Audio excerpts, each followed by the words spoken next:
السلام عليكم ورحمة الله وبركاته. وبرنامج امتحانات التكنولوجيا سو دواو waxaa rabaa inaan halkan kugu tuso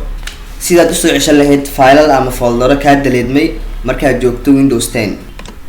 Ani hadda waxaa kugu tusayaa desktop-ka waxa ii yaala 4 Adobe. Tusaale ahaan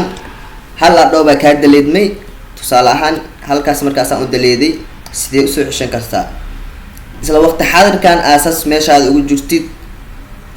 control z hadaa aad automatic uu soo noqonaa control z hadaa aad automatic uu soo noqonaa ama sidoo kale waxa u soo celi kartaa dad mar kale aad daleedno right click inta dhaxdo undo delete meesha ku qoran tahay undo delete asagana automatic uu ku soo celi karaa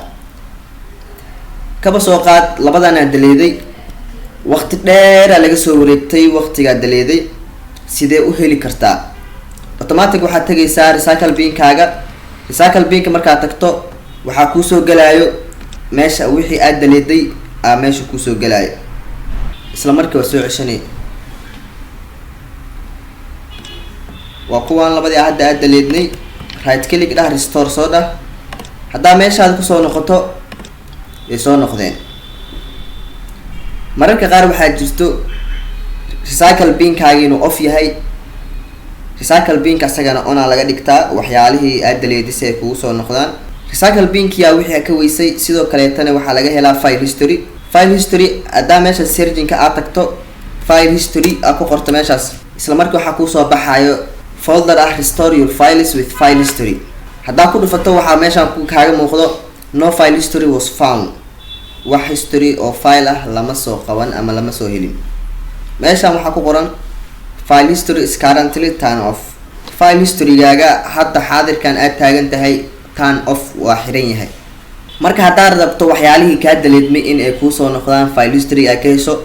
computer-kaaga ama laptop-kaaga marka soo iibsanaysid automatic meeshan furo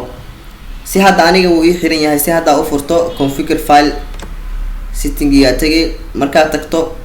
box-kaana ku soo baxay box-ka markuu ku soo baxo hadduu computer-kaaga leeyahay partition badan meeshaan kaaga soo muuqana meeshaan markuu kaaga soo muuqdo partition badan then meeshaas turn off leedahay turn on leedahay turn on marka dhahdo wuu ku furmaa hadda ani computer-kayga hal partition bisu leeyahay markaas aad furato automatic wixii file history dhan meeshaas ku soo galayaan labadaas qaab way jirtaa oo loo soo celin karo waxyaalaha ka daleedmeen aad baan idin salaamayaa waa taxanaha tiknoolajiyada fadlan hadaa ka hesho muuqaalkan like inoo saar mahadsanid waa aniga iyo adiga iyo barnaamijka taxanaha tiknoolajiyada